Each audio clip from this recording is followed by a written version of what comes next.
سلام، من فلورم. امیدوارم هر جای دنیا که هستید خوب و سلامت باشید. من امروز میخوام یه سوپ خیلی ساده و خوشمزه و مقوی درست کنم.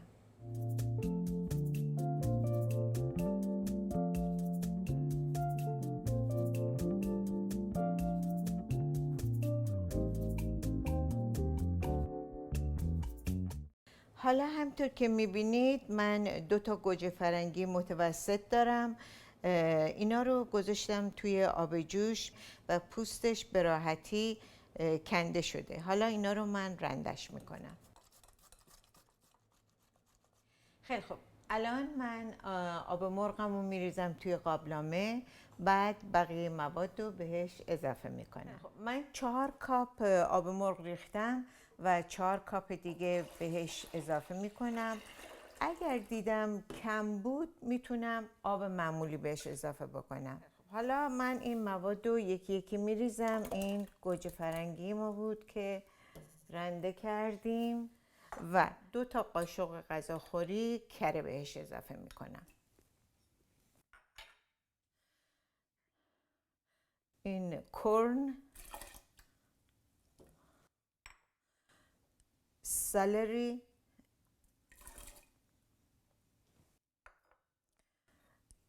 پیاز، آنین، هویجو که من رندش کردم،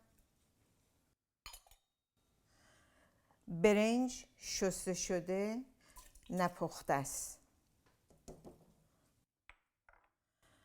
نخود فرنگی،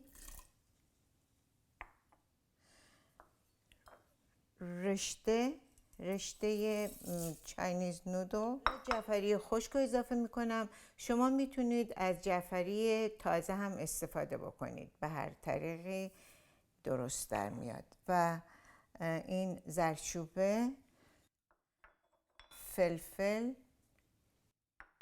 نمک و دونه فلفل قرمز. حالا من این آب لیموی تازه رم به سوپم اضافه میکنم. میذارم حدود نیم ساعت این سوپ حاضر آماده میشه. خیلی خب، الان دقیقاً نیم ساعته که این سوپ رو من گذاشتم پخته شده. کمی من تستش میکنم ببینم مزهش چطور. حالا من این سوپ رو توی قابلمه یک کمی بلندش میکنم که غلیظ‌تر بشه.